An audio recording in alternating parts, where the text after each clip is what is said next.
Je le dis dans mon spectacle, j'ai failli sauter du 4e étage quand même. Et c'est pas genre je me suis dit tiens je sauterai du 4e étage. Non, je suis passée de l'autre côté du balcon et j'étais à 10 doigts de crever quoi. Donc, Et c'est ton fils, c'est ça qui te passe c'est mon fils qui me passe un coup de téléphone à ce moment-là. Les enfants ils viennent toujours bouleverser vos plans, c'est vraiment des petites merdes. Il a appelé à ce moment-là quoi. Et sa voix, l'idée de plus jamais entendre, c'était ça, je l'entendais avec son petit allô, sa petite voix de merde là, l'idée de plus entendre sa voix, de plus l'entendre me raconter ses histoires, l'idée de plus le voir, c'est impossible. C'est impossible, je suis tellement pas prête à plus voir mon fils quoi. Exécuté par qui? Fabrice Florent. Bonjour, bonsoir, bon après-midi à tous et bienvenue dans ce nouvel épisode d'Histoire de succès. Chaque jeudi à partir de 6h du matin, je retrace avec une ou un invité son parcours de vie qui l'a amené à son succès depuis la petite enfance jusqu'à aujourd'hui. Je suis Fabrice Florent, dans la vie je fais des podcasts d'interviews et de discussions et je crée des contenus. Si vous aimez ce podcast d'ailleurs, allez écouter la bande-annonce pour en découvrir plus sur moi et sur mes autres podcasts. N'oubliez pas de vous abonner sur votre appli de podcast préféré, de mettre un cool commentaire et 5 étoiles au podcast sur Apple Podcasts par exemple, et de partager cet épisode autour de vous s'il vous a plu. C'est le meilleur moyen de m'aider si vous aimez mon travail. Un grand merci à vous et bonne écoute. Florence, quel bonheur de t'avoir. Tu m'étonnes. Quel bonheur d'être toi, c'est ça? Exactement. Je suis fabuleuse. Ben oui, voilà, merci de me recevoir. Florence, on va parler de ton histoire. Tu es humoriste belge. Tout à fait. C'est l'un des trucs qui te caractérise notamment. Tu as commencé ta carrière en Belgique. Et aujourd'hui, tu arrives petit à petit dans les médias français, dans les salles françaises, etc. Le grand remplacement, c'est nous, c'est la Belgique. Voilà. J'ai vu ton spectacle il y a quelques mois maintenant d'ailleurs. C'était fabuleux, vraiment. Merci. On va parler de tout ce que tu racontes dedans notamment. Mais la première question que je pose à tous mes invités, c'est Florence, à quoi tu ressemblais quand tu avais 7-8 ans? Alors, j'avais plutôt un look de ce qu'on appelait bêtement à l'époque garçon manqué. J'étais très branchée salopette et pantalon. J'avais des cheveux assez courts et j'étais très serre d'aigle. J'étais très intello. Ouais, très intello, je lisais énormément de choses. J'étais plutôt une gamine solitaire. J'étais plutôt dans mon coin. Voilà. Donc, pas vraiment bêcheuse. J'étais plutôt une gamine assez discrète et j'aimais beaucoup la compagnie des adultes. Voilà. Ok. Comment ça se passait à l'école pour toi? C'était l'enfer, c'est-à-dire que... Ça commence bien, bonjour, bienvenue dans le podcast de Florence. Voilà, non, moi à l'école ça s'est toujours très mal passé, hein. J'ai beaucoup souffert de harcèlement scolaire parce que j'étais un peu différente, j'étais un peu à l'ouest et du coup j'ai beaucoup changé d'école parce que j'ai eu beaucoup de problèmes avec les autres élèves, beaucoup de problèmes pour m'intégrer, etc. Et en fait non, c'est pas moi qui a de problème à m'intégrer, c'est les autres qui avaient des problèmes pour se comporter comme des êtres humains décents. C'est ça qui est terrible, voilà. C'est qu'en général quand c'est toi qui changes d'école alors que ça serait plutôt aux autres de... Après c'est difficile de faire changer 120 personnes d'école et de me laisser toute seule dans l'école, mais je trouve que la prochaine fois qu'il y a un cas de harcèlement scolaire, je trouve qu'on doit faire changer tous ceux qui harcèlent d'école et la victime peut rester là. Donc non, c'était pas cool l'école. Ok. Pas... Est-ce qu'il y a un moment donné où qu'est-ce qu'ils faisaient tes parents comme métier? Qu'est-ce qu'ils font comme parents? Alors, ma mère, elle est traductrice. Donc elle traduit l'anglais, néerlandais. Et mon père, lui, de formation, il est photographe, un très bon photographe. Et maintenant, il est un peu comme Chandler dans Friends, c'est-à-dire que personne ne sait exactement ce qu'il fait comme métier. Je sais que c'est un truc en rapport avec genre... Il est directeur de vente dans une société. Je sais pas. Papa, je t'aime, mais je sais toujours pas ce que tu fais comme métier. Donc, depuis que je suis petite sur les fiches à l'école, quand on me demandait de dire ce qu'il faisait, je répondais qu'il était photographe. Il était pas du tout photographe de métier, mais je savais pas quoi mettre, alors je mettais ça. Et tu lui as jamais demandé, là, aujourd'hui que t'es adulte? Il faudrait que... Qu'est-ce que tu fais comme métier que je lui pose la question. Mais c'est ça, je crois qu'il doit être directeur de vente ou... Il a un vrai métier dans un bureau, quoi, c'est ça? Et il est souvent en avion, donc... Putain, j'ai l'air d'avoir 8 ans. Ça me rappelle, un jour on devait faire notre arbre généalogique en classe et je me souvenais plus du nom de mon grand-père, du prénom de mon grand-père. Alors j'avais mis le nom de mon pote d'à côté qui s'appelait Bassem. Et donc, Du côté de ma mère, c'est genre des Flamands, tu vois. Alors, ils avaient tous des noms genre Jan, Piet, et puis il y avait Bassem. Voilà, je suis été dans naturel très efficace, moi, comme. Oui, c'est ça. C'est... Donc non, je sais pas. Mais voilà, j'espère que ça se passe bien pour lui et tout, mais je sais pas ce qu'il fait comme métier. Il part et il va voir des gens et ils vendent des trucs, je crois. Des trucs. Je crois. Voilà. Ok. Et sur cette base-là, parce qu'en fait, toi, tu fais quoi comme étude après ? Alors moi, je fais pas des études tout de suite. Donc je termine les secondaires. Donc je sors du lycée. C'est l'équivalent du lycée. Ouais, c'est ça. L'école secondaire en Belgique. J'ai l'équivalent du bac en Belgique et donc je m'inscris à l'UNIF. Et à l'UNIF, on a un folklore que vous avez pas en France. Enfin, si vous avez les Faluchards et tout ça, c'est un folklore estudiantin assez présent. Ouais. Et je sais pas pourquoi. J'ai cette excellente idée de me dire, je vais faire mon baptême. C'est le baptême universitaire, qui sont une série d'épreuves où à la fin, si tu les réussis, tu t'intègres dans ce qu'on appelle les cercles. Donc, ce sont des espèces de groupes d'étudiants qui se rassemblent en fonction des filières d'études, etc. Et c'est un peu une épreuve d'intégration. Et je sais pas. Il y avait des signes pourtant dans ma vie que j'étais pas faite pour m'intégrer dans des trucs. Quand même. Et j'ai dû tous les louper parce que je me suis dit, je vais faire ça. Et ça a été une catastrophe. On a été vraiment, parce que c'est du bizutage, mais t'es censé quand même te marrer un peu. Bon, tu te prends des œufs, de la farine sur la gueule, sympa. Tu manges des trucs dégueulasses, tu bois, tu fais des épreuves à la con et voilà. Mais t'es quand même censé t'amuser un peu. Et moi, ça a vraiment, ça s'est pas bien passé du tout. J'avais un petit problème avec l'autorité déjà. Voilà. Oui, donc déjà de base, voilà, c'est raté. Voilà, de base, c'était. Donc est-ce que t'étais la seule qui se rebellait contre Ouais. Ok. Et donc j'ai fini par. T'es mal vu dans ce cas-là. T'es là. Ouais. En fait, t'arrêtes de casser le délire. Mais oui, mais t'as le sergent Hartman qui est là et qui te gueule dessus, et moi j'arrivais pas quoi. Enfin, c'était pas. Le sergent Hartman. Tu vois, dans Full Metal Jacket là. Voilà. Et moi j'arrivais pas quoi. Donc non, ça s'est pas bien passé, mais il en a résulté un petit traumatisme, rien de. Mais qui a fait que j'ai arrêté mes études et puis un petit traumatisme. Oui, pas énorme, mais voilà. Et puis j'ai attendu un an, j'ai repris, j'ai tenté de retourner à l'UNIF une deuxième fois. Là, j'avais un chagrin d'amour énorme et je me suis dit non, je vais arrêter parce que je l'aime. Ah. Je suis vraiment nulle. Et puis là, je me suis dit je vais partir 1 an aux États-Unis comme jeune fille au pair. Ok. Sauf que je passe devant un magasin qui, à l'époque, s'appelait Games Workshop. Vous en aviez ici aussi, tout à fait, de figurines Warhammer, de figurines à peindre, à collectionner, faire des armées. T'es une geek ? Ouais. C'est vrai. Tu faisais tes figurines. Et je me dis, mais je veux travailler là, en fait. Et je me fais engager, donc, à 19 ans, dans ce magasin.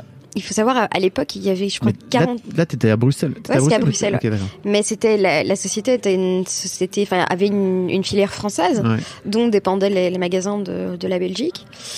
Et donc, je deviens manager du magasin, je sais pas comment. Et je me retrouve... Peut-être parce que t'es brillante. Et c'est gentil, mais je pense pas. et je me retrouve Je crois vraiment que t'es brillante. Je suis la seule meuf de la boîte. Donc sur 42 magasins en France, il n'y a pas une seule fille, je suis la seule. Et en plus, je me retrouve manager. Et donc, je fais des petites figurines et tout, et c'est cool, quoi, tu vois. J'ai une super armée que je peins, je collectionne, je m'éclate. On est pour l'instant encore très loin du monde de la scène. Ah non, mais complètement. Et puis, je tombe enceinte. J'accouche à l'âge de 23 ans. Et là, c'est une autre réalité qui commence, parce que...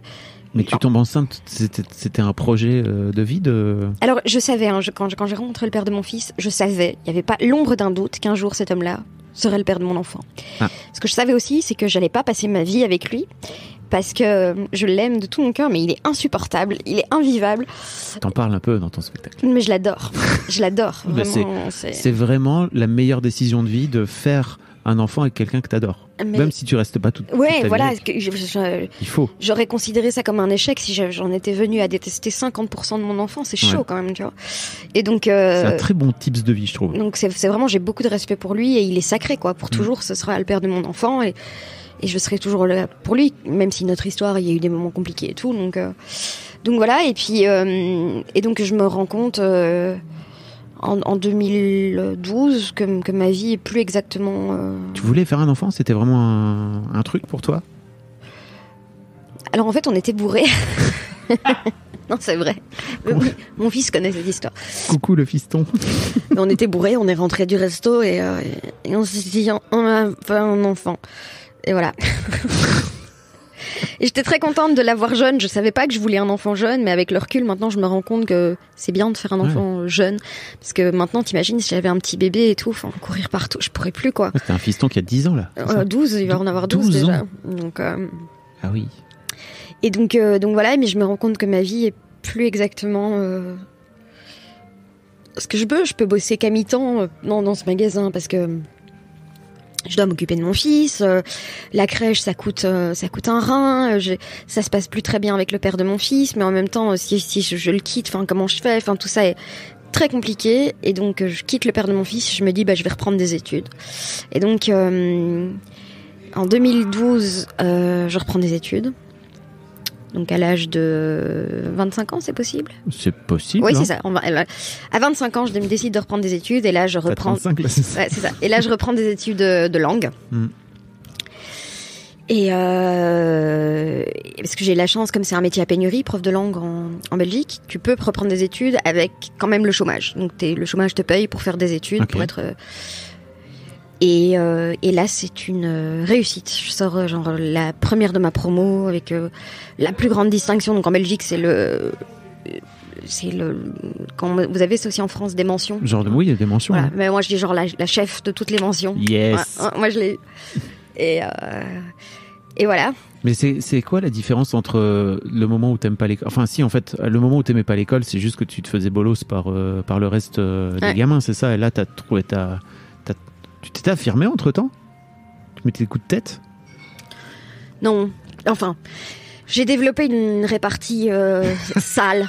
Vraiment sale, parce qu'il a fallu se défendre. Et je pensais que je m'étais affirmée. Et je pensais que j'étais plus une victime. Et tout ça était encore très très faux. En fait, j'avais juste accepté l'idée qu'on me traite mal. Du coup, je me faisais maltraiter et... je disais c'est comme ça quoi. J'avais juste intégré l'idée que j'étais bizarre et que c'est pour ça que ça suscitait autant de problèmes. Donc non, le retour à l'école, même en tant que prof, a été une catastrophe. Parce que t'es devenu prof. Ouais, parce que je suis devenue prof. Mais à la fois, les équipes de profs, c'est chaud quoi. Finalement, c'est s'intégrer de nouveau dans une équipe et c'était pas fait pour moi. Et ce qui était encore plus difficile, c'est que moi, j'adorais mes élèves. Et je me voyais obligée de participer à un système qui les détruisait, quoi. Parce que l'école, comme on le voit aujourd'hui, la démocratisation de l'école, ça a été dans les années 70, ça a été 70, pardon, ça a été une... Tu peux dire 70, les gens comprennent. Hein, ouais. Ça a été une excellente chose pour notre société. Et à la fois, on s'est pas donné les moyens de le faire. Et donc maintenant, vous voyez des profs qui savent pas, il faut voir une réunion de profs, hein. Une réunion de profs, ils tiennent pas 50 minutes, il y en a un qui fait un avion en papier, l'autre qui écrit, ils écoutent pas, ils rigolent entre eux, le proviseur ou le préfet ou le directeur doit les rappeler 15 fois à l'ordre parce que ça papote, et après c'est eux qui en réunion disent mais vous vous rendez compte, les gamins ils restent assis 8 heures par jour sur le banc et ils sont pas attentifs. Non, ils sont pas attentifs en fait, parce que personne n'a envie de rester 8 heures par jour assis sur un banc. La seule période où on te demande de rester 8 heures par jour assis sur un putain de banc à écouter ce qu'on te raconte, c'est l'école. Après on te le fait plus vif parce que c'est inhumain en fait. Et on demande à des gamins de faire ça, et t'as des trucs absurdes, genre moi on m'a engueulé parce que dans ma classe les enfants devaient pas demander pour se lever et aller jeter un papier à la poubelle. Non en fait, tu vois, tu vas pas déranger mon cours pour me poser une question à laquelle de toute façon je vais te répondre oui, t'as un papier, tu prends ton papier, tu vas le jeter, tu me casses pas les couilles en fait. Ouais. Moi j'avais des gamins qui étaient hyperactifs. Tu t'es hyperactif, et à un moment tu veux te lever et effacer le tableau ou faire 3 tours dans la salle, dans la classe, vas-y fais-le. Mais perturbe pas mon cours. Et si d'emblée, on part du principe... ils peuvent pas boire pendant le cours. Génial. Ils peuvent pas aller faire pipi pendant le cours. T'as déjà essayé de te concentrer sur un apprentissage pendant que t'as la bouche sèche ou une envie de pisser? Et non. Et donc, je trouve que les adultes exigent des trucs de la part d'adolescents qui, en plus, les adultes sont encore... leur corps est fini et tout. Les adolescents, ils sont en proie à une putain de guerre hormonale, quoi. Dans leur corps, ils ont une fatigue qui est épouvantable parce que c'est éprouvant quoi de grandir physiquement. C'est la puberté, tout se met en place et on leur demande des trucs qu'ils sont pas capables de faire. On le sait, on regarde un peu les biorhythmes, etc. On sait que commencer les cours à 8h du matin, ça n'a aucun sens. Et c'est des heures perdues. Et en plus, la manière dont on enseigne qui est juste vieillissante et qui est une catastrophe. En Belgique, on a une culture du redoublement qui est épouvantable, alors que toutes les études menées sur le redoublement ont prouvé que c'était nocif pour la suite du parcours scolaire. Mais on continue de faire ça parce qu'on a toujours fait comme ça. Mais moi, j'en avais ras le cul. Et je souffrais trop. Avec le recul, je ferais plus des études de prof. Avec le recul, je deviendrais éducatrice, en fait. Tu veux dire... Comment vous appelez ça en Belgique pion, quoi. Ouais, pion. Ah, ok. Mais pion, pas pion... au sens péjoratif du terme, quoi. Je voudrais juste être un lien entre les élèves et les profs, entre les élèves et l'école, et avoir une écoute envers ces gamins et pouvoir comprendre leurs révoltes et pas les considérer comme des putains de robots dans un système qui devrait les faire grandir et pas... Tout ce que ça fait grandir, c'est la haine du système, en fait. Donc non, je pouvais plus. J'aimais trop mes gamins pour ça. Super, vous en captez un qui est en train de brosser les cours. Vous savez que son père lui tape sur la gueule. Et il y a des profs qui hésitent pas à quand même appeler le père pour dire il a brossé les cours. Et vous savez que le gamin, il se fait péter la gueule, quoi. Moi, je peux plus. Hein. Non, c'était pas possible. J'étais vraiment... Et il y a des profs tellement géniaux et tellement méritants qui sont tellement plus courageux que moi d'avoir... Mais moi, je suis trop frontale, en fait, pour... Mais c'est vrai, je pense que les vrais gens intelligents et les vrais gens qui sauvent le système, c'est des gens qui sont capables d'y évoluer tout en tordant petit à petit. Moi, j'arrive pas à me confronter à tout ça. Je sais pas me gérer, je sais pas gérer mes émotions, ma colère et tout. Et il y a des profs vraiment merveilleux et qui eux sont les vrais héros et qui devraient être payés, mais comme des stars de foot, quoi. Ouais. Ça, c'est chiant ce que je raconte, je suis désolée. C'est pas du tout chiant. Pourquoi tu dis que c'est chiant ? Parce que je pense que personne n'en a rien à foutre de mes pensées sur le système scolaire. Mais voilà, non, je trouve que c'est... Non, c'est l'école et... T'as raison, en fait. L'école, c'est l'endroit où on apprend, où on fait apprendre les gamins. Et en fait, le truc est déficient aussi parce que les profs sont pas considérés. Alors que c'est... On a 10 piges d'écart, toi et moi, mais moi, à l'époque, les profs, ils étaient au moins considérés parce que ils étaient pas très bien payés, mais ils étaient considérés parce que ils étaient des intellectuels, quoi. Tu vois. Ouais. Aujourd'hui, j'ai l'impression que même ça, on leur a enlevé, en fait. Mais au-delà d'être des intellectuels, ça doit être des pédagogues, quoi. Ouais. Et je veux dire, socialement, tu vois, c'était un peu respecté. Oui, bien sûr. Non. Et là, aujourd'hui, ça l'est plus du tout, alors que on est quand même sur la base. C'est-à-dire, si on faisait des maisons comme on fait des élèves, la charpente de la maison, elle serait en barbe à papa, quoi. Ce serait une catastrophe. Enfin, on faisait des maisons plutôt comme on fait des citoyens, parce que c'est ça, l'école, ça doit être le premier... le premier... Ouais, c'est les briques, enfin, c'est vraiment les fondations de la maison, quoi. Et moi qui suis convaincue que le remède à tous les maux de la terre, c'est l'éducation, ça me rend dingue de voir que... Là, voilà, on a seulement maintenant commencé à donner des cours d'éducation à la citoyenneté dans les écoles en Belgique, quoi. Ce qui, pendant très longtemps en Belgique, c'est appelé le cours de rien. Parce qu'au départ, on savait pas ce qu'il y avait dedans, il n'y avait pas de programme pour ce cours. Et donc, c'était la blague en Belgique, ça s'appelait le cours de rien. Alors que c'est tellement essentiel. Enfin, voilà. Donc non, c'était une catastrophe sur l'école. Tu fais ça jusque quand, à peu près, ta vie de Alors, prof ? je fais ça, donc je commence en 2015. Et en fait, c'est très compliqué parce que 2015, je suis dans une école à pédagogie active. Je commence en septembre 2015, qui est plutôt cool. Mais en même temps, je suis en train d'essayer de faire un deuxième bébé avec mon compagnon de l'époque. Et mon compagnon de l'époque est stérile. Donc, on passe par des procédures de PMA, etc., qui sont très, très difficiles. Et donc, en avril... de septembre 2015 jusqu'en avril, je bosse dans cette école. Mais c'est compliqué parce que dès dès mars 2016, je fais une première scène d'humour. Oui, c'est ça. Mais voilà. C'est quoi quel est le pont ? Le pont, c'est un humoriste belgo-québécois que j'adore, qui s'appelle Dan Gagnon. Ouais, oui. Je vous invite à découvrir. Si ouais, vous vraiment. Pas. Ouais. Et je le rencontre. Et Dan... Mais comment tu le rencontres ? C'était tes profs ? Quel est le... Alors... quand j'avais 18-19 ans, il y a un pote qui bossait sur Énergie et qui m'a dit « Oh, il nous manque une standardiste, est-ce que tu veux venir ?» Ce qui était une catastrophe, parce que déjà, en tant qu'autiste, je déteste le téléphone. Vraiment, c'est très difficile, je sais jamais quand c'est à moi de parler et tout. J'ose pas parler aux gens, j'ai peur d'avoir l'air conne, j'ose pas appuyer sur les touches, donc bref, je dis oui. Parce que t'aimes bien te mettre dans des situations. C'est ça, voilà. Et dans cette émission, il y a un animateur qui s'appelle Walid et le co-animateur est Dan Gagnon. Mais il me calcule pas plus que ça, je suis juste une énième standardiste et tout ça. Et des années après, je me dis, donc en 2015, fin 2015, je me dis, tiens, c'est marrant, qu'est-ce qui devient ? Et je vais voir sur Facebook, et je sais pas pourquoi, parce qu'on s'est pas parlé, rien du tout. Je vais voir sur Facebook, et j'appuie, sans faire exprès pour le coup, sur ajouter en ami. Donc, je veux pas faire la groupie, donc j'envoie un message en disant, écoute, je suis désolée, je voulais voir ce que tu devenais, et tu te souviens pas de moi, j'étais standardiste, je voulais voir ce que tu devenais, et j'ai appuyé sur ajouter en ami, je dis, n'hésite pas à me supprimer, tu vois. Et du coup, évidemment, il se marre, et on commence à discuter. Et là, Dan me dit, mais t'es drôle, en fait. Et on discute. Et Dan, c'est la première personne qui voit exactement qui je suis, quoi. Et sa rencontre me bouleverse. Et pas du tout amoureuse, pas du tout sexuelle, rien. J'ai couché avec sa femme, mais pas avec lui. Non, mais c'est un peu mentor, quoi, c'est ça. Il y a un truc extraordinaire qui se passe où je me rends compte, enfin, c'est plus possible. Il a allumé une lumière. Il a jeté la lumière sur un truc dans ma vie que j'ignorais depuis des années et que je ne peux plus ignorer. Que tu es drôle. Mais que je suis pas moi, en fait, que tout ce que je vis là, c'est pas moi, c'est moi qui fais semblant d'être moi et qui ai intégré que j'étais bizarre et que le meilleur intérêt, c'était fermer ma gueule et faire semblant.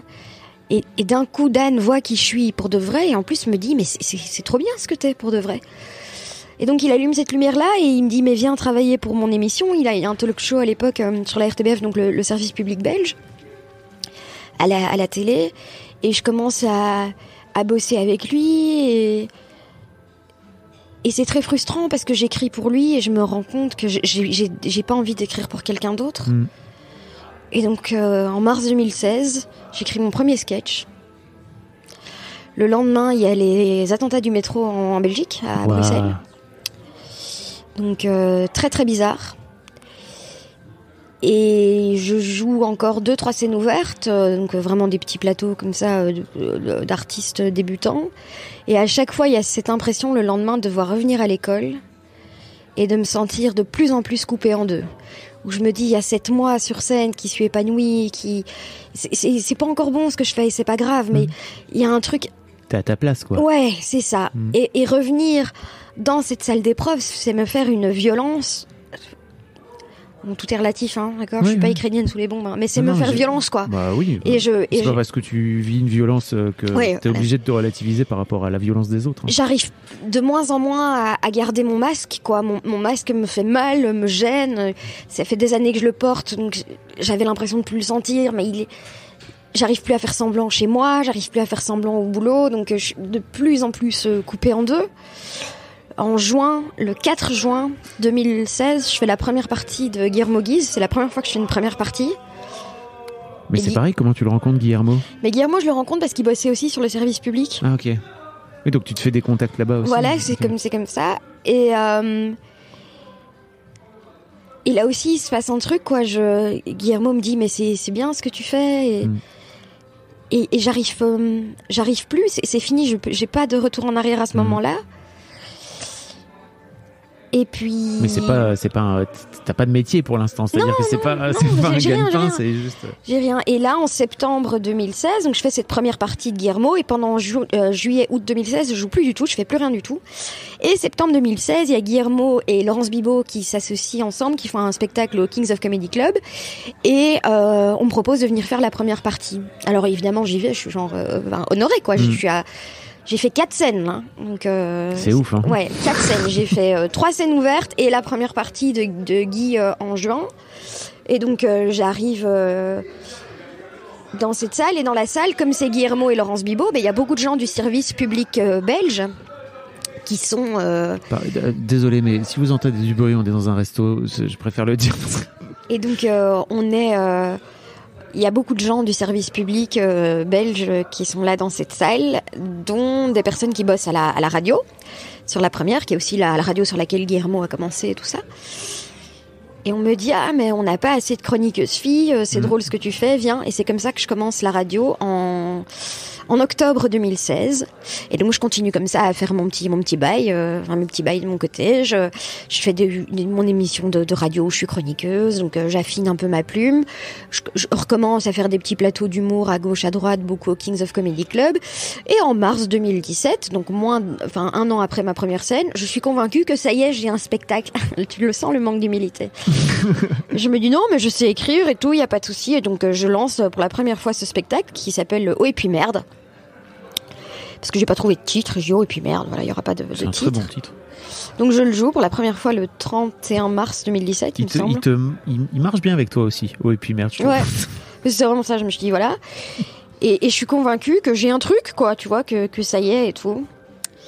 Et puis juin 2017, alors là on me propose donc Guillermo s'en va, Alex Vizorek s'en va, Laurence Bibot arrête aussi, la grosse chronique qui s'appelle Le Café Serré sur la radio La Première, donc toujours ce service public belge, c'est vraiment la grosse case. Et on me propose de remplacer pendant l'été.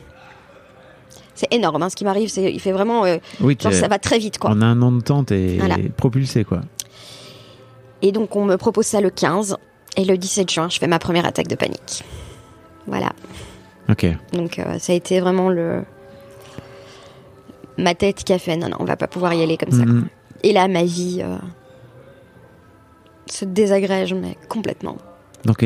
Se désagrège dans quel sens ? C'est à partir de là que tu vas commencer à aller trouver des réponses à tes questions de... D'abord, il faut passer par le stade où je meurs, hein, vraiment, que j'ai vraiment vécu comme une vraie mort, parce que je le dis dans mon spectacle, j'ai failli sauter du 4e étage quand même. Et c'est pas genre je me suis dit tiens je sauterai du 4e étage, sinon je suis passée de l'autre côté du balcon et j'étais à 10 doigts de crever, quoi. Donc, et c'est ton fils, c'est ça qui te passe c'est mon fils qui me passe un coup de téléphone à ce moment-là. C'est quand même la vie se joue à peu de choses, hein. Claire. Les enfants, ils viennent toujours bouleverser vos plans, c'est vraiment des petites merdes. Non, c'est ouf de me dire que il a appelé à ce moment-là, quoi. Et sa voix, l'idée de plus jamais entendre... Oui. C'était ça, je l'entendais avec son petit allô, sa petite voix de merde, là, et l'idée de plus entendre sa voix, de plus l'entendre me raconter ses histoires, l'idée de plus le voir, Ça te ramène un peu à la vie, quoi. C'est impossible. C'est impossible. Je suis tellement pas prête à plus voir mon fils, quoi. Et là, donc, d'un coup, vraiment, parce que ce moment où je passe par-dessus le balcon, je suis pas moi, quoi. J'ai l'impression d'être dans un état complètement second. Dissocié, hein. Ouais. C'est comme ça qu'on appelle ça. Non, mais bien hein. sûr, mais vraiment ça. Je compare ça souvent, c'est le moment où, tu sais que l'eau est froide dans une piscine, et le moment où tu vas sauter, il y a quelque chose qui se déconnecte dans ton cerveau. Tu vois, tu sautes pas consciemment, tu sautes, mais parce qu'il y a un moment, ton cerveau fait hop, la barrière, et c'était vraiment ça. Et juste en entendant sa voix, je me suis rendu compte du côté tellement définitif.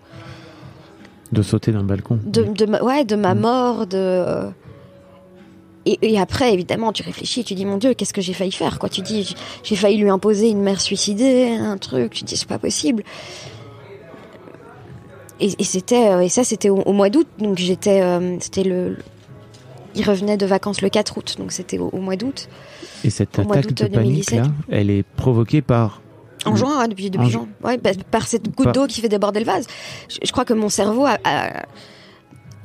la fulgurance avec laquelle ça a commencé pour moi, ce qui à l'époque pour moi sont des grandes victoires. C'était que des bonnes nouvelles. Ouais, mais voilà, oui, c'est ça. Mais c'est trop, quoi. Il y a une pression en plus qui c'est vraiment, voilà, c'est le Jenga de trop, quoi. Tu vois, et donc tout s'effondre. Et là, c'est terrible parce que c'est une souffrance ouf. Je me dis ma vie est finie. Donc pour ceux qui nous écoutent, voilà, je fais des crises de panique à répétition, très violentes. Donc à chaque fois, je suis convaincue que j'étouffe ou que je fais une crise cardiaque ou que je vais perdre mes moyens et me jeter par la fenêtre, alors que c'est pas ça que enfin, vraiment l'impression de devenir folle. Allez-y, googlez le truc, ça s'appelle un trouble panique. C'est une vraie affection mentale qui est très très incapacitante. Et en plus, je suis toute seule, quoi. Je suis toute seule parce que mon mec de l'époque, il croit pas du tout que c'est une vraie maladie. Ça l'énerve. Il me dit oui, mais tu te rends pas compte, tu fais de ma vie un enfer. Je vis des trucs affreux. Il m'abandonne aux urgences parce qu'il en a marre d'être là pour mes caprices. Que mais non, t'étouffes pas, ça fait 15 fois qu'on te le dit. Et donc il comprend pas du tout l'aspect maladie. Alors que si tu t'étais coupé un bras, il aurait été là à fond. Bien sûr. Ah merde, peut-être pas. tu le surestimes. Non, mais tu vois, je veux dire, c'est ouf, quoi, parce que je suis toute seule et moi, je veux pas au début admettre que c'est psychologique, puisque c'est le principe du trouble panique. Mon cerveau me dit que physiquement, j'ai un problème. Et donc, moi, je vais chez 15 000 médecins, je passe tous les examens. Je me suis soumise volontairement à une coloscopie. Personne se soumet volontairement à une coloscopie. Tu le fais que si t'as pas le choix, d'accord? Si vraiment tu penses que t'as un problème au fond du cul, tu vois. Et moi, c'était même pas au cul que j'avais mal. J'avais du mal à respirer. Objectivement, un truc dans mon cul aurait pas pu m'empêcher de respirer. C'est te dire à quel point j'étais perdue. On est bien d'accord, pour avoir déjà fait une coloscopie, que le plus grave, c'est pas la coloscopie, c'est la préparation à la coloscopie. Mais oui, mais tout à fait. Non, mais tu vois, donc, je cherche un petit peu comme ça des réponses. Dans ton cul, donc. Voilà, dans mon cul. Non, mais partout, je fais tous les examens et on me trouve rien. Et à chaque fois, on me dit, madame, c'est le stress. Non, putain, c'est pas le stress, j'ai une maladie, elle est dans ma tête. Et personne ne me dit, allez voir un psychiatre. Tout ce que les médecins me disent, c'est le stress. Et mais tu peux pas te contenter de cette réponse. Ta vie, elle est en train de s'achever. Tu te réveilles et tu te dis, ok, aujourd'hui, je vais essayer de pas mourir. Tu t'endors avec, ok, je suis pas morte. J'osais plus dormir parce que j'avais peur de ne pas me réveiller. J'osais plus manger solide parce que j'avais peur de m'étouffer. C'est de l'ordre de la phobie. Les gens qui ont peur des phobies ridicules, genre des bananes, mais vous avez beau trouver ça ridicule, n'empêche qu'ils peuvent pas arrêter d'avoir peur des bananes. Il y a une raison à ça, et cette raison, elle est imprimée physiquement dans le cerveau quelque part, donc qui est le chef d'orchestre. Et donc c'est une catastrophe. Je pèse 44 kilos à l'époque, et voilà, il faut aller me voir maintenant. J'en pèse 52. Je suis déjà pas très très très épaisse. Et donc ma vie s'arrête, quoi. Je sais plus aller bosser, je sais plus conduire. Moi qui suis en liberté dans ma voiture, qui adore écouter la musique et tout, je sais plus conduire. Je sais plus rester seule, même quand je suis pas seule, je fais des crises de panique non-stop où je me dis je vais mourir, il faut appeler l'ambulance.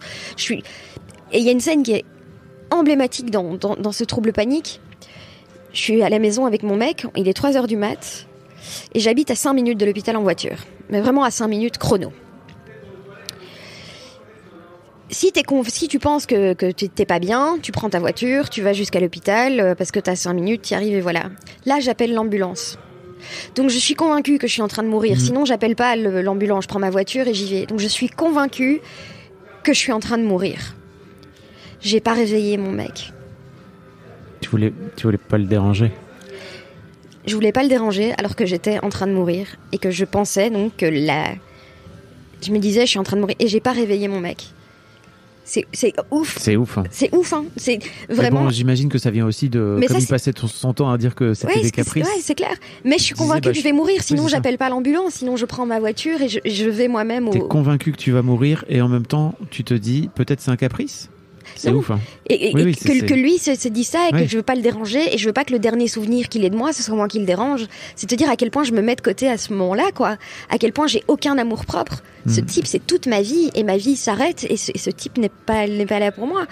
Donc c'est chaud. Donc je perds tout. Je perds mon boulot. Je sais plus aller bosser. Je sais plus m'occuper de mon fils. Bah non, parce que j'ai trop peur d'avoir un accès de folie, de me suicider devant lui, de lui faire du mal. J'ai trop peur d'avoir une crise de panique devant lui. Et donc, je perds la garde de mon gamin et mon mec me quitte, quoi. Et t'as toujours pas, à ce moment-là, alors que ta vie est en train clairement de partir en couille, la réponse à d'où ça vient? Non, toujours pas. T'es convaincue. Est-ce que il y a un moment donné où tu te dis peut-être que je suis folle? Oui, bien sûr. Oui. Et alors c'est terrible, hein, parce que quand vous... Donc c'est une vraie phobie, hein, ça s'appelle la psychopathophobie, c'est la peur d'être fou. Et quand vous avez peur de devenir fou, vous devenez fou. Pour la simple et bonne raison que quand vous arrêtez de faire confiance à votre raison, c'est comme quand vous vous répétez un mot et que ce mot perd son sens. Vous voyez, vous dites, mais tabouret, c'est chelou. Pourquoi on dit tabouret, Pourquoi tabouret? Voilà, Eh ben, c'est exactement pareil. Je me disais, ok, si ça se trouve, Il n'y a pas 5 minutes qui viennent de s'écouler. Si ça se trouve, ça fait 1 heure. Mais comme je suis folle, je m'en suis pas rendu compte. Si ça se trouve, les gens, là, je me suis inventé toute une histoire. Bien sûr. La peur d'être fou vous rend fou. Parce que vous perdez complètement le contrôle, le contact avec la réalité, parce que vous vous faites plus confiance. Et faire confiance à sa raison, c'est une vraie chance, quoi. Et puis, ce qui se passe, c'est qu'au mois de septembre, donc 3 mois après une souffrance épouvantable, donc après cet épisode suicidaire, je me dis ok, le suicide c'est plus une option. J'ai pas le choix en fait. Il va falloir que je trouve un moyen d'aller mieux parce que je peux pas me suicider et je peux pas vivre comme ça non plus. Donc j'ai pas le choix quoi. Il faut que je trouve un truc. Et là enfin je me décide à aller chez un psychiatre. Je dis voilà, Flo, t'es folle. C'est comme ça. Ah oui, t'avais besoin de passer par ce stade-là. Ouais, bien sûr. Je dis Florence, tu es folle. Tu as tout analysé physiquement, voilà. Donc maintenant, tu es folle, c'est comme ça. Tu vas peut-être aller en hôpital psychiatrique. Je ne sais pas à ce moment-là que fou, c'est pas un terme en médecine. Il y a pas, ça n'existe pas la folie en médecine. C'est des maladies bien spécifiques. Et donc j'arrive chez le psychiatre en étant convaincue qu'on va me dire t'es bipolaire, t'es schizophrène, etc. Et j'arrive et je décris mes symptômes au mec. Je me souviens, j'ai regardé l'heure avant et après avoir fini. Ça a duré 7 minutes. 7 minutes après avoir commencé mon récit, le mec me dit très calmement, mais oui, vous avez un trouble panique, ça se soigne parfaitement. Waouh. Et ce qui m'a aussi décidé à aller chez ce psychiatre, c'est j'ai fait une dernière grosse crise de panique en voiture. Énorme crise. Et je suis convaincue que j'étouffe et je suis sur l'autoroute et je m'arrête sur l'autoroute et je cours sur l'autoroute pour faire signe à des voitures pour qu'elles puissent s'arrêter pour venir m'aider parce que je pense que j'étouffe et qu'elles puissent appeler les secours et tout parce que j'avais plus de batterie sur mon téléphone et donc je me vois en train de courir sur une putain d'autoroute et là je me dis ok, je viens de me mettre sérieusement en danger. Oui. Et encore une fois je peux plus mourir quoi, j'ai pris conscience que mourir c'est fini, j'ai la petite voix de mon fils au téléphone, c'est plus possible quoi. Et donc c'est pour ça aussi que je prends rendez-vous chez ce psychiatre et en 7 minutes. Ouais, il te change la vie là. J'ai tout perdu, j'ai failli mourir. Ma vie a été un enfer pendant 3 mois où tous les jours je me suis dit je vais mourir, je deviens folle. Et en 7 minutes, on me dit bah oui, ça existe, ça se traite avec des médicaments. Et une thérapie brève qui reconditionne le cerveau en fait et aide à sortir du cycle. Et je prends les médocs, c'est des antidépresseurs. T'as de l'émotion là, les gens le voient pas, mais je sais pas s'ils l'entendent. C'est dur, mais... c'est difficile parce que. Voilà. Elle vient d'où cette émotion ? Il y a ce truc de, tu parles de 7 minutes là, il y a une forme d'injustice, c'est ça ? Ouais. Ouais, je suis en colère parce qu'avec tous les médecins que j'ai vus et tout ça, qu'il n'y en ait aucun, même aux urgences, quoi, où je suis allée. Alors oui, ils râlaient de voir ma gueule revenir et je peux comprendre, hein, mais pourquoi est-ce que personne m'a redirigée vers un psychiatre ? Pourquoi est-ce que la santé mentale, même dans la médecine générale, est un tel tabou ? C'est énervant, quoi. C'est énervant parce qu'il y a... Et puis ce qui me touche beaucoup, c'est, je le sais, hein, que maintenant que j'en parle, j'ai beaucoup de messages de gens qui me disent, voilà, moi j'ai ce trouble-là et je savais pas que c'était un trouble et depuis que je vous ai entendu parler, grâce à vous, je suis guérie. Parce que j'ai été prendre ces médicaments, parce que j'ai eu ces 7 minutes. Mais je me dis, il y a des gens qui n'auront pas eu ces 7 minutes et il y a des petites meufs comme moi qui ont sauté du balcon, quoi. Et je trouve ça... ouais, ça m'émeut parce que... Et puis je suis triste pour moi à l'époque aussi parce que... personne ne devrait avoir à vivre ça, quoi. Parce qu'il n'y a pas de bienveillance envers les malades mentaux, il n'y a pas de...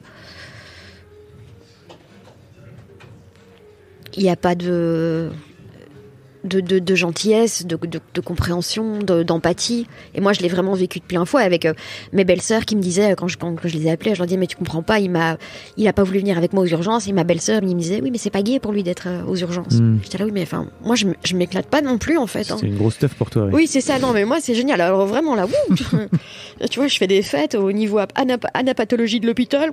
On fait des trucs et tout avec les bocaux, on met des petites lumières. Non, mais tiens, tu vois, quelle horreur de dire ça à quelqu'un, quoi. Et je suis en colère parce que je me suis fait beaucoup de mal aussi. De voir à quel point j'ai été un personnage secondaire dans ma propre vie. Moi, j'étais pas le personnage principal de mon film. J'étais un personnage secondaire dans le biopic, en l'occurrence de mon mec de l'époque. Et si je m'étais pas convaincue que j'étais à ce point une merde et que les gens me faisaient une fleur en restant avec moi, en me disant allez, pour une fois, quelqu'un veut bien de moi, alors que je suis bizarre. Oh là là. Ben ouais, alors c'est pour ça quand tu dis ouais, tu t'es un peu affirmée et tout. Non, je me suis affirmée en surface, tu vois, de l'école, du harcèlement scolaire et tout ça. Mais en vrai, j'ai juste fait ce que je pensais devoir faire pour m'intégrer et pour avoir des amis et tout ça. Et donc non. Et donc je prends ces antidépresseurs et les antidépresseurs, je voulais pas les prendre non plus parce que j'étais comme tout le monde. Je connaissais pas le fonctionnement des antidépresseurs. Je confondais les antidépresseurs avec le Xanax et tout ça qui sont pas du tout des antidépresseurs. Je connaissais même pas le fonctionnement. Et là, j'ai mon ami qui est neurologue et qui m'a dit mais Florence, si t'avais un déficit en hormones thyroïdiennes, tu te supplémenterais en hormones thyroïdiennes. Il dit là, t'as un déficit en sérotonine qui cause tes crises de panique. Enfin, il y a une réponse chimique à un problème chimique en fait, tu vois. Donc prends des antidépresseurs. Vive le progrès. Je les ai pris. 3 semaines après, j'avais plus de crise de panique. Oh là là. 3 semaines après, voilà. Et là, j'ai commencé à remonter la pente. J'avais encore 2-3 crises, mais plus du tout de la même ampleur, etc. Donc tout ça s'est remis. Donc j'ai suivi une thérapie qui a été longue, qui a évidemment débouché sur une thérapie. Enfin, d'abord la thérapie brève pour soigner le problème en lui-même, et puis la thérapie plus longue pour discuter d'un peu de tout ça. Donc j'ai commencé à vraiment remonter la pente en 2018. Et puis en mi-2019, là j'ai commencé vraiment à être sur pied, vraiment nickel. Et tu sais toujours pas à ce moment que t'es autiste Asperger ou ça... oui. Alors ça, quand j'arrive chez le psychiatre qui me diagnostique, il me dit, il a cette phrase, il est un peu bourru en plus. Je l'ai pas revu après parce qu'il m'avait prescrit des antidépresseurs et j'étais fâchée et machin et tout. Ah, ok. Et je te dis mais il est nul ce psychiatre. Et il m'avait dit cette phrase, il m'avait dit mais vous êtes complètement autiste. Et t'as pris ça comme une insulte ou... Mais ouais, je me dis, mais de quoi il parle? Je dis, ok, je vais pas être en plus autiste sur le côté. Et il m'avait quand même filé l'adresse d'un neuropsy et tout ça. Donc, quand j'ai une amie, elle officiellement diagnostiquée autiste Asperger, qui m'a dit, je pense qu'il a pas tort, t'as vraiment des grosses caractéristiques. Alors là, j'ai pris les choses en main et je suis allée me faire diagnostiquer à ce moment-là. Donc, on est vraiment, c'est 2017, okay. Ouais, plus 2018. C'est en 2018 que j'ai mon diagnostic officiel. Et là, j'apprends que je suis autiste Asperger. Je savais qu'il y avait quelque chose qui allait pas. Je le savais. Quand j'étais petite enfin au lycée et à l'école primaire, on m'avait diagnostiqué HPI, donc on savait déjà que mon cerveau il y avait une structure différente et tout ça. Cerveau chelou. Voilà, j'avais un cerveau chelou, mais pas. Et puis arrive mi-2019 janvier 2019, ça commence vraiment à aller de mieux en mieux. Et à partir de mi-2019, ce qui se passe d'abord, c'est que fin 2018, il y a un truc qui se produit dans ma vie qui est très chouette, c'est que je gagne le Vous Rire de Liège, qui est un gros festival en Belgique, vraiment, qui est fait par les frères Taloche, et qui est vraiment un super festival, et je le gagne. Donc on est en octobre 2018. Et donc je sais qu'en 2019 je vais voyager partout, au Québec, je vais partir à Morges en Suisse, à Cannes ici pour venir jouer. Donc c'est vraiment un gros truc dans ma carrière, c'est cette victoire-là. Ça te donne confiance ? Ouais. Et donc j'arrive en janvier 2019 et là pour la première fois de ma vie, je me regarde et je me dis meuf, t'es une ouf en fait. Yes. Mais vraiment, je me dis meuf, je me retourne sur ce que j'ai. Ce que je viens de traverser,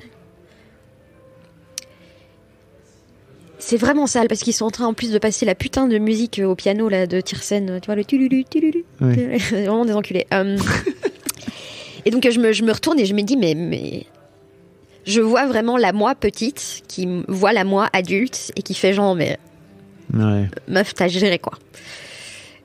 Et à partir de ce moment-là, je crois que je deviens un peu invincible. Je me dis c'est quoi en fait. J'en ai rien à foutre. Et donc, moi qui avais peur de l'avion, peur de voyager, peur de tout, je pars au Québec, je prends cet avion sans aucun problème. Je pars en Irlande, sur des îles isolées où il n'y a pas d'ambulance, il n'y a rien et tout. C'est vraiment 2019, c'est l'année où je prends ma liberté, quoi. Je pars toute seule. Moi qui détestais marcher, je prends mon chien, je pars tout le temps dans la nature avec elle. Moi qui détestais être dehors, je suis non-stop. Et donc vraiment 2019, c'est l'année de ma renaissance, quoi. Où là d'un coup, et puis en plus à Bruxelles, ça commence à bien marcher. Ça commence vraiment à bien marcher. Bam, Montreux qui m'appelle. On me dit voilà, on va partir à Montreux. Montreux Comédie Festival. Grâce à Léo Dombois qui est maintenant mon attaché de presse et un peu ma directrice artistique et ma mère et plein de trucs à la fois. Et c'est ouf, quoi. Et en plus ma vidéo à Montreux, elle fonctionne, quoi. Et mon spectacle à Bruxelles commence à marcher à fond. 2020, ça va être une année top. Ça va être l'année de ma gloire. Et puis, il y a le Covid. Donc, c'est pas l'année de ma gloire. C'est juste. Même malgré ce Covid, il y a Teva qui m'appelle, la productrice de Piquante, qui me dit, voilà, j'ai vu ce que tu as fait à Montreux. Est-ce que tu veux participer à l'émission? Et je rencontre ces meufs merveilleuses. Mais merveilleuses. Il y a toute la clique, là. Il y a Nicole Ferroni, il y a Christine Béroux, Laura Demange, Thaïs Vaucard, Elodie Pou qui est là de temps en temps. Et je leur dis, je suis désolée, je suis bizarre. Et elles me font, ouais, mais nous, si ça t'embête pas, on va t'aimer quand même. Et j'ai Léo qui est là, et je lui dis, je suis désolée, mais je suis bizarre. Elle me dit, ouais, mais t'inquiète, ça va faire un spectacle génial, et moi j'aime bien que tu sois bizarre. Et donc 2020, c'est l'année où je me rends compte que...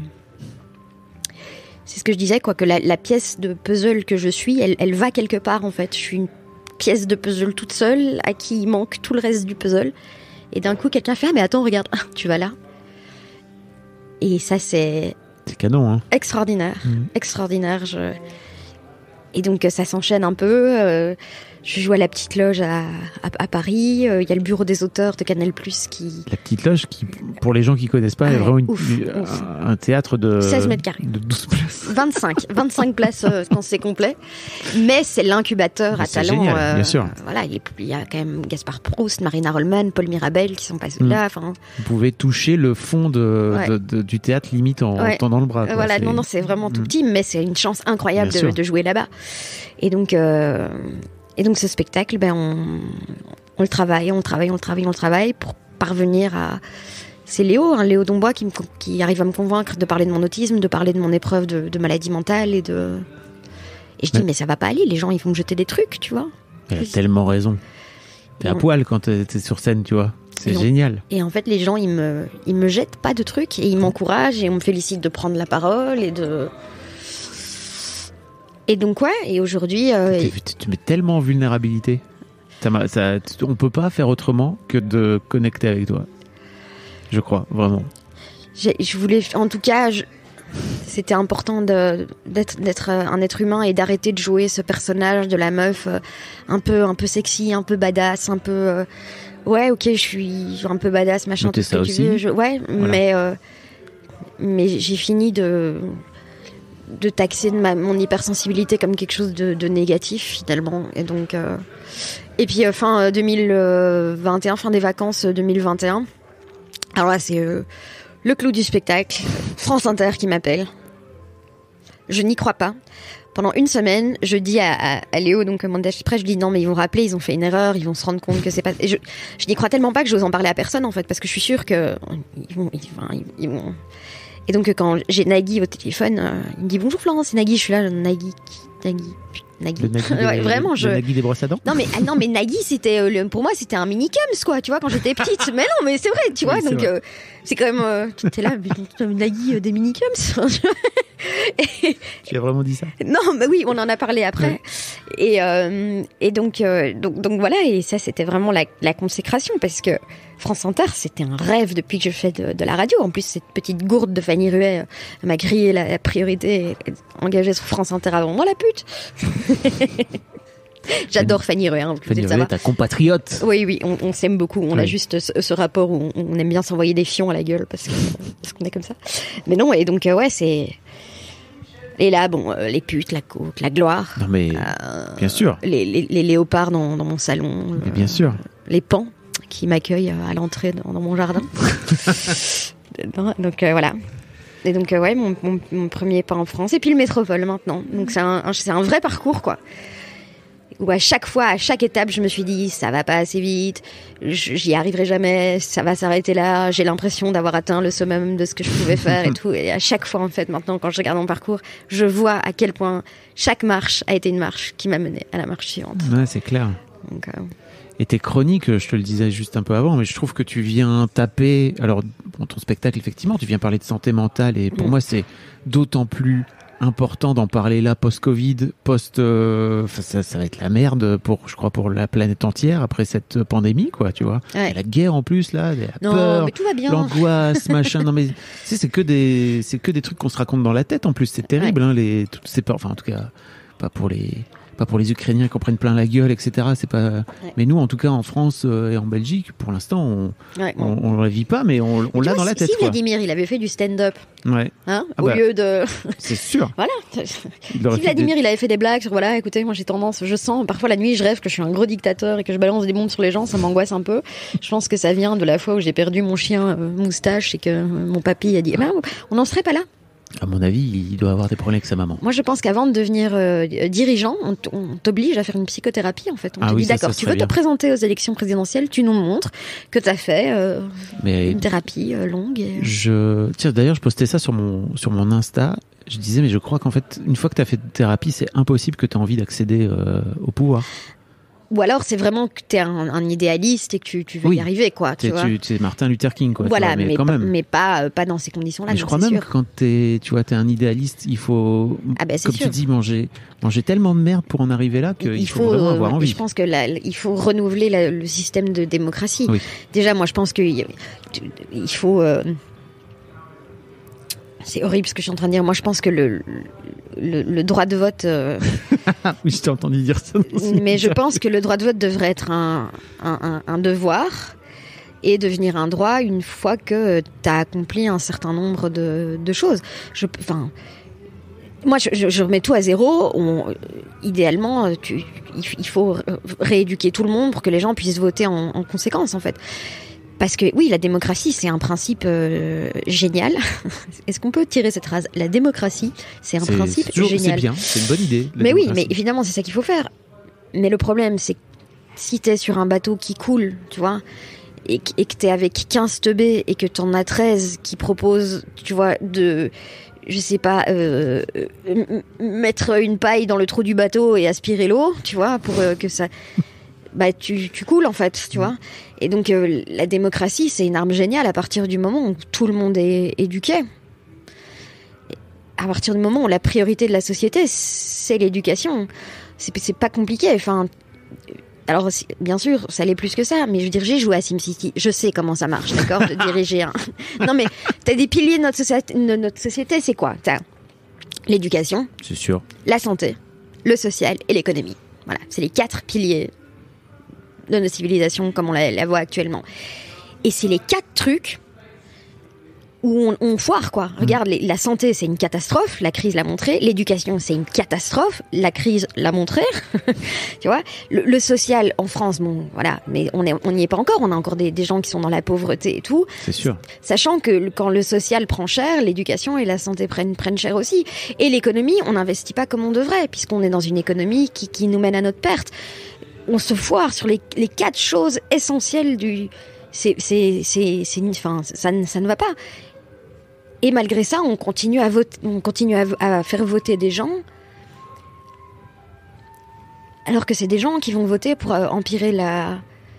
Alors je dis pas qu'il faut une dictature éclairée ou quoi, je dirais jamais ça. Bien sûr que la démocratie, c'est un principe sacré.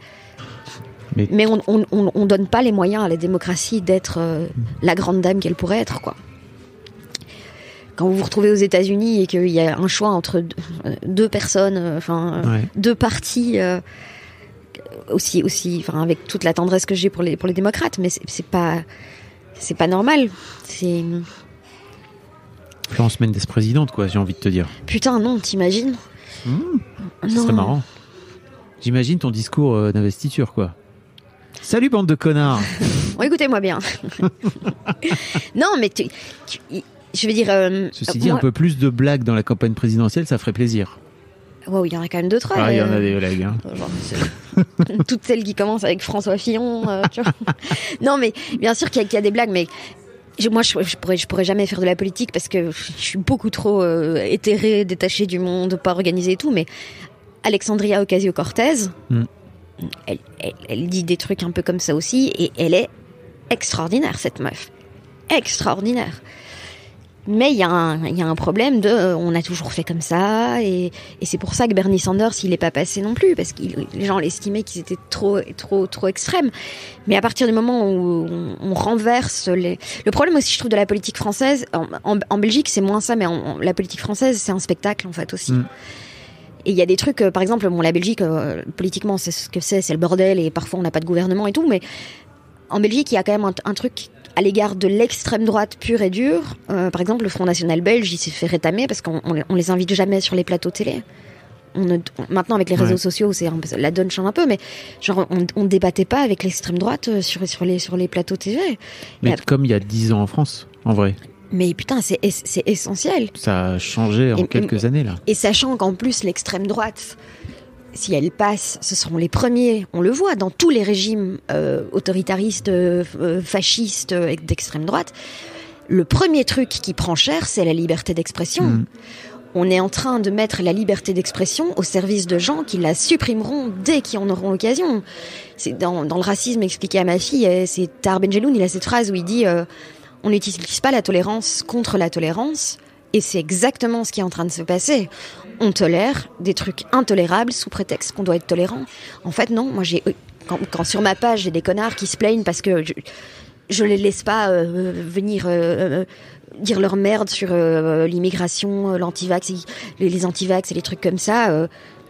Et ils me disent tu nous laisses pas nous exprimer, c'est la liberté d'expression. Je fais non, mais en fait, j'ai pas à subir. C'est un droit, c'est pas un devoir. Alors déjà, et puis la liberté d'expression, ça constitue simplement le fait de pouvoir dire des choses sans être inquiété. Ça a jamais été inventé pour que Jean-Marie Connard puisse arriver et commencer à dire de la merde sans que personne lui dise Jean-Marie, ce que tu dis c'est de la merde.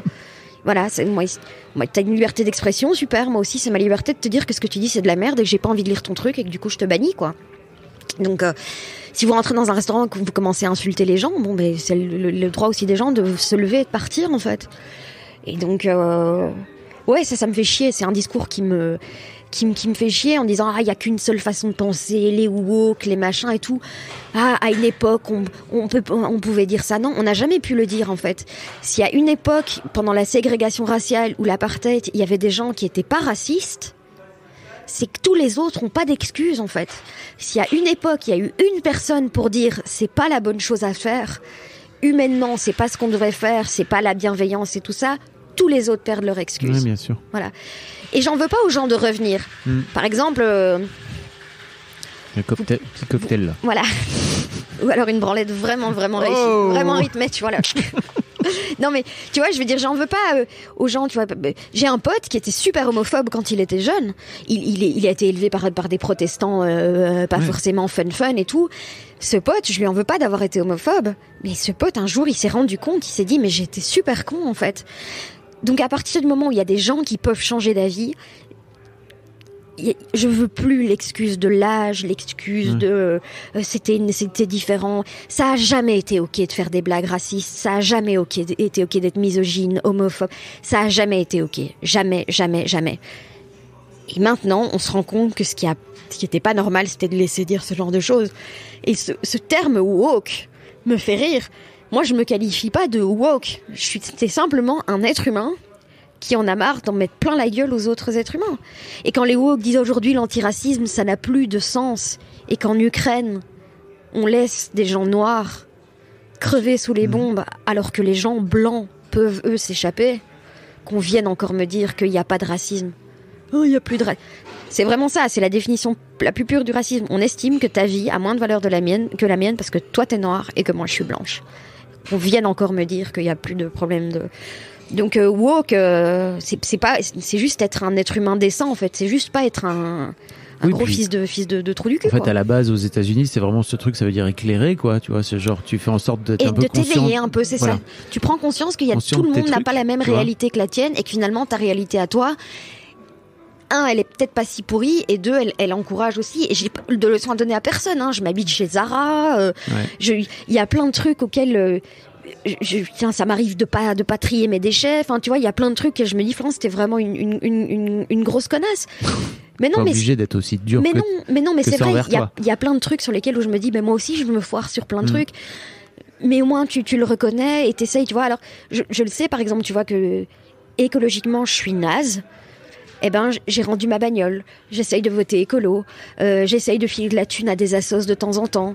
Est-ce que c'est pour soigner ma conscience ? Peut-être, mais c'est aussi pour me dire, ok, je me foire sur des trucs, mais j'essaye aussi de faire ma part d'une autre manière. Donc voilà, on n'est pas parfait, on peut pas être engagé dans toutes les causes du monde tout le temps. C'est pas possible. Mais putain, essaye au moins de faire une mini part. Et ouais, la part du colibri et tout, alors que Pierre Rabhi, il était homophobe, donc enfin, nique-toi, mais... C'est vrai que ça... Non, mais ça, c'est dingue aussi, quoi. Enfin, que les gens encensent le gars en disant, mais... Oui, après moi je trouve ça cool, tu vois, qu'on puisse se rendre compte qu'en fait ce mec il a fait plein de trucs bien et qu'en fait à côté de ça, mais bien sûr. parce qu'en fait on est tous des êtres humains. Hein. Bien sûr. Voilà, on a tous des aspects négatifs et des aspects positifs. C'est trop bien. Alors qu'on les érige pas en héros, quoi. Bien sûr. Tu vois, c'est important. Enfin, en tout cas qu'on soit capable de montrer les deux aspects. Voilà, quoi. et de dire, alors c'est vrai, voilà, sur ce plan-là, il a quand même dit des choses très importantes et il a inspiré positivement des gens. Mais l'humain fait partie de la nature. Et tu peux pas prétendre défendre la nature si tu dis que l'homosexualité c'est contre nature. Parce que l'humain fait partie de la nature. Si l'homosexualité existe chez les humains, c'est que ça existe dans la nature. Et puis comment est-ce qu'on peut encore utiliser l'argument contre nature avec tout ce qu'on a fait depuis le début contre la nature et qui nous a permis de survivre et de nous élever au rang d'espèce number one avec une catastrophe à la suite, hein, on est d'accord. Mais tu vois, donc tout ça les gens ont tellement peur du changement Et alors, ce qui est drôle aussi, c'est que tous ces gens qui s'opposent à ce changement de société, alors que la société, depuis le début, la civilisation humaine n'est qu'une succession de changements. Du paléolithique au néolithique, il y a eu des changements. On n'a fait que évoluer les mentalités tout le temps. Pourquoi est-ce que maintenant, il y a encore une évolution des mentalités et ça fait flipper les gens ? Mec, t'es le produit d'une évolution infinie des mentalités. Tout ce que tu es aujourd'hui, tout ce que tu penses être le bon truc aujourd'hui, ça l'était pas il y a 100 ans, ça l'était pas il y a... Tout ça, c'est... Voilà, on est comme ça, on évolue, on change, on s'adapte. C'est la clé de l'évolution, l'adaptation. Et donc, quand des gens me disent « Ah non, les woke, on peut pas changer, ils veulent tout changer », t'es un putain de pinson de Darwin avec ton gros bec qui va crever parce que tu sais pas aller chercher les fruits avec ton petit bec. Eh ben vas-y, reste sur ton île avec tes pinsons à gros bec là et casse pas les couilles aux pinsons à petit bec. Alors, si vous avez adoré cet entretien, c'est un aperçu du cerveau de Florence. Pardon, voilà. Désolée. Non, mais ça n'a aucun sens ce que je raconte. Ne t'excuse pas de parler dans ce micro. Tu es la bienvenue. Tu es là pour ça. Je te le rappelle. En tout cas, merci beaucoup pour ce moment passé ensemble. C'était vraiment génial. Mais merci. J'ai l'impression d'avoir beaucoup trop parlé. Je suis désolée. Alors, c'est le concept même de l'interview. D'accord, ok, c'est bon. D'accord. Moi, ça me va très bien. Si tu venais là et qu'en fait, tu t'attendais que je parle, ça serait chiant. Oui, c'est vrai que ce serait moins d'intérêt. Oui. C'est pas vraiment l'objectif. Quoi, mais au fond, ça va être frustrant parce que personne ne parle jamais de toi. Alors, raconte quoi. Comment... je t'enverrai un épisode si tu veux. Je raconte ma vie. Tu vois, je suis passé pendant l'épisode 100 et tout. Tu vois, j'ai joué le jeu dans l'autre sens. Merci beaucoup. En tout cas, c'était super. Tu nous raconteras ta coloscopie et la prépa de coloscopie et tout. Quel génie. J'en ai fait un article. Mais si tu veux, on fera un podcast, ma meilleure coloscopie. Putain, ma meilleure coloscopie. Meilleur souvenir de colo. Ah là là. De colonie de vacances, non. De préparation coloscopie. Exactement. Oh, quelle joie. En tout cas, tu joues tous les jeudis soirs au Métropole, à Paris. 21h30. Tu joues aussi dans plein d'endroits. Les gens peuvent te retrouver c'est sur Insta où tu mets la plupart de tes... Et sur Facebook aussi, parce que je suis old school. Oui, t'as raison. Donc j'ai un site aussi, florencemendes.be/agenda. Et là, vous pouvez retrouver toutes les dates. Je vais passer à Lille bientôt, à Marseille, à Tignes, enfin à plein d'endroits. Donc, trop bien. Je mettrai les liens. Tu sais, à Jouy-en-Josas. Non, je sais pas. On peut faire... Il y a une ville qui s'appelle Jouy-en-Josas. C'est vrai, bien sûr. C'est là où il y a le campus d'HEC, si je me trompe pas. Je ne sais pas. Voilà. Jouy-en-Josas, je trouve que c'est génial comme. Parce que longtemps j'ai appelé ça Jouy-en-Josette, donc ça me faisait rigoler. Voilà. Merci Florence, on va s'arrêter là-dessus. C'était ta meilleure vanne. Merci beaucoup. Merci beaucoup pour votre écoute. Avant de nous quitter, si vous avez aimé ce podcast et cet épisode, merci de lui mettre un commentaire sur Apple Podcasts et 5 étoiles de préférence. C'est le meilleur moyen de le faire connaître. Vous pouvez faire comme Macha Chose qui a écrit: comme toujours avec les podcasts de Fab Florent, on a l'impression d'être une petite souris. Les invités sont intéressants, tout comme leur parcours de vie. On rit, on s'interroge, on apprend et on apprend aussi sur soi. Merci Fab, tes podcasts sont inspirants. Merci beaucoup, ça fait plaisir. Et si vous voulez faire comme elle, vous vous rendez sur Apple Podcasts et vous cherchez Histoire de succès directement dans votre appli ou sur votre ordinateur. Merci beaucoup à vous et rendez-vous jeudi matin à la même heure à partir de 6h du matin dans votre appli de podcast pour un nouvel épisode d'Histoire de succès.